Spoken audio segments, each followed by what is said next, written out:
Every great universe starts with a moment of brilliance. And for Marvel Comics, that moment hit like lightning in 1961. Before that, superheroes were fading out. The golden age was over. The world had moved on to cowboys, monsters, and pulp detectives. But then, a group of ordinary people gained extraordinary powers, and everything changed. That was the birth of the Fantastic Four. Stan Lee and Jack Kirby didn't just create superheroes. They created flawed human beings. These weren't gods living among mortals. They were people who fought, feared, loved, and failed. And that's why readers couldn't stop turning the pages. For the first time, heroes weren't just powerful, they were relatable. Read Richard's obsession with science, Sue Storm's quiet strength, Johnny's arrogance, Ben Grimm's pain of becoming the Thing. They weren't perfect. They were real. And that realism spread like wildfire. Soon came Spider-Man, the teenage hero who couldn't pay rent but could save New York. When Amazing Fantasy dropped in 1962, no one could have predicted it would define an entire generation. Peter Parker's story, the death of Uncle Ben, the guilt, the struggle, gave birth to one of the greatest moral lessons in comics. With great power, there must also come great responsibility. It wasn't just a slogan. It became Marvel's core philosophy. And from that philosophy grew an entire universe of interconnected lives. Characters who lived in the same cities, fought the same wars, and sometimes hated each other. Then came the Avengers, 1963, the first time Marvel's heroes truly united. Iron Man, Thor, Hulk, Ant-Man, Wasp. 5 personalities, 1 mission, and chaos. Because unlike DC's Justice League, these weren't perfect icons. They argued. They clashed. Their team felt alive. But there was another side to Marvel's brilliance, one born from tragedy and fear. In 1963, X-Men introduced mutants, people born with powers, hated and feared for being different. Stan Lee and Jack Kirby used mutants to tell stories about prejudice, equality, and acceptance long before it became mainstream conversation. Professor X and Magneto became philosophical opposites, 2 sides of the same dream. One fought for coexistence, the other for dominance. Their conflict mirrored the real-world struggles of the 1960s, civil rights, racial division, and moral ideology. Marvel wasn't just about men in tights anymore. It was about what it means to be human. Then came the Incredible Hulk, a walking metaphor for rage and repression. Iron Man, a symbol of technological power and personal demons. Captain America, a man out of time, questioning the ideals he once fought for. Each comic didn't just add a hero. It added a layer to the moral fabric of Marvel's world. But the Real Revolution came when Marvel dared to break its own rules. In 1973, the night Gwen Stacy died, Amazing Spider-Man -122 shattered readers' hearts. It proved that even the greatest heroes couldn't save everyone. That moment, Gwen falling from the bridge, ended the innocence of superhero comics forever. It told readers, there are consequences. Actions have weight. Even heroes bleed. And that idea, that fragile, haunting truth, would ripple across every Marvel story for decades to come. Because from then on, nothing in the Marvel universe would ever be safe again. By the late 80s and 90s, Marvel had evolved from a world of heroes into a universe of ideologies. And sometimes, those ideologies collided. The first massive collision came in Secret Wars, 1984. A mysterious being called the Beyonder plucked Earth's greatest heroes and villains and threw them onto a patchwork planet called Battleworld. It was the first true crossover event in comic history. Heroes fighting side by side.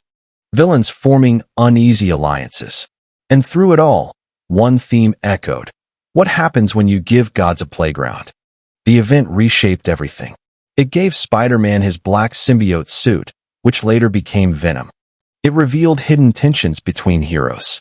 And it set the stage for Marvel's future, where unity always came at a cost. But it was Civil War, 2006, that truly tore the universe apart. A single explosion during a superhero reality show killed hundreds of civilians, including children.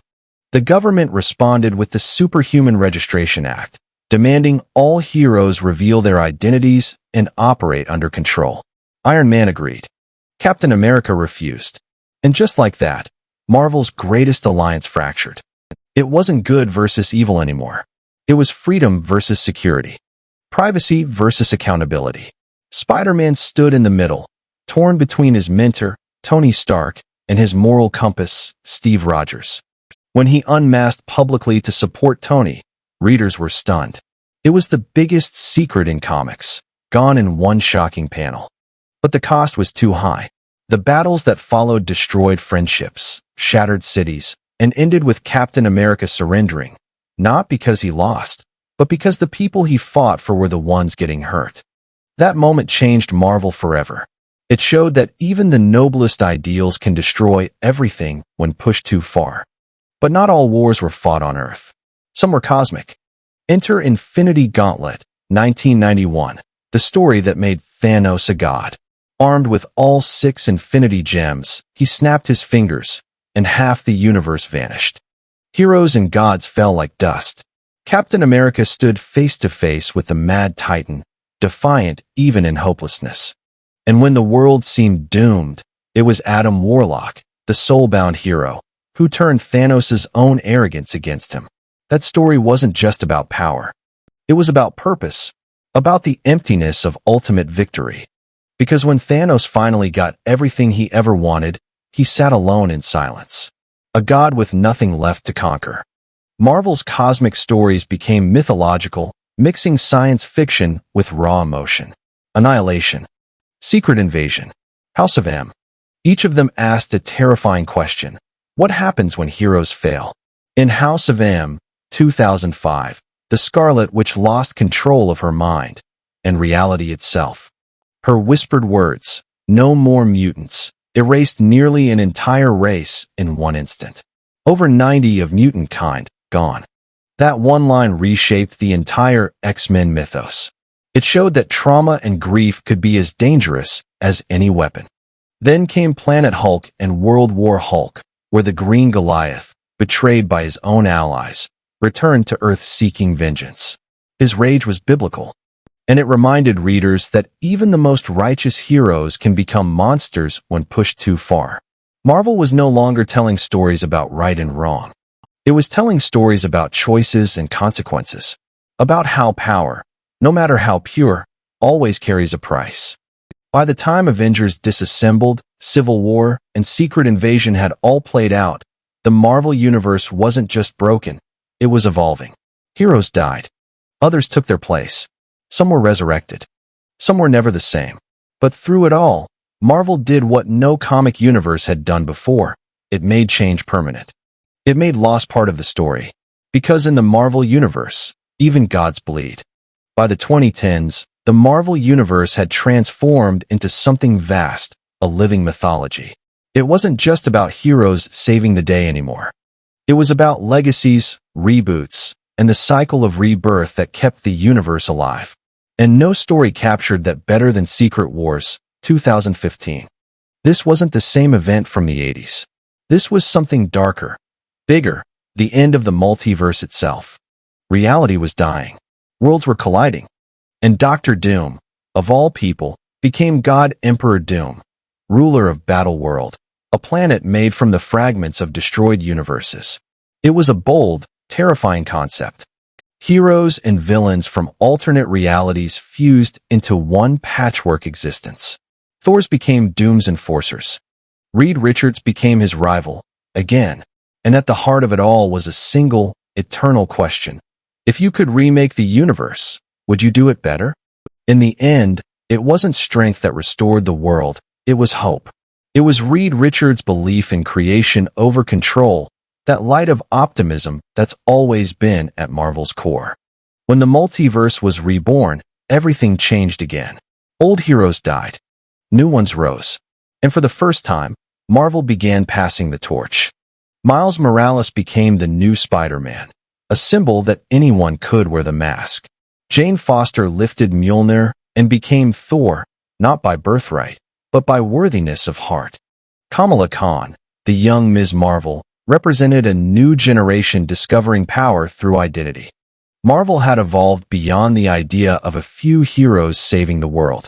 Now it was about everyone's story, about every person who's ever felt powerless realizing they could make a difference. But Marvel didn't stop reinventing itself there. It looked backward and forward at the same time. Events like House of X and Powers of X redefined mutant kind. Charles Xavier and Magneto stood side by side, creating a new nation, Krakoa, where mutants finally ruled themselves. For the first time in decades, the X-Men weren't fighting for acceptance. They were changing the world on their own terms. Meanwhile, stories like Civil War II, Infinity, and Time Runs Out asked new moral questions. Could heroes predict crime before it happened? Should they? Was Thanos right about balance after all? Each new saga blurred the lines even further between hero and villain, truth and madness. Because that's what Marvel does best, it evolves with us. It mirrors our world, our fears, and our hopes. When the movies brought these stories to the big screen, it wasn't just nostalgia, it was validation. These weren't just comic characters anymore. They were modern mythology. But make no mistake, the comics are still where the real risks happen. That's where Marvel dares to kill gods, resurrect legends, and rebuild universes. That's where we see what's coming next. And now, with the multiverse fully open, anything is possible. Spider-Men from different realities fighting side by side. Avengers who never met in the same timeline sharing the battlefield. Even the X-Men and Avengers uniting against multiversal extinction. Every choice made since Fantastic Four has led to this. A living, breathing cosmos of stories, built on tragedy, triumph, and transformation. Because the truth is, the Marvel Universe doesn't just change through battles or wars. It changes every time a writer dares to ask, what if? From Gwen Stacy's fall, to Thanos' snap, to Doom's godhood, each moment left a scar and a spark. A reminder that the Marvel Universe isn't defined by perfection. It's defined by evolution. And if there's one thing certain in Marvel's endless story, it's that the next comic, the next idea, might just change the universe all over again. Because in Marvel, nothing ever ends.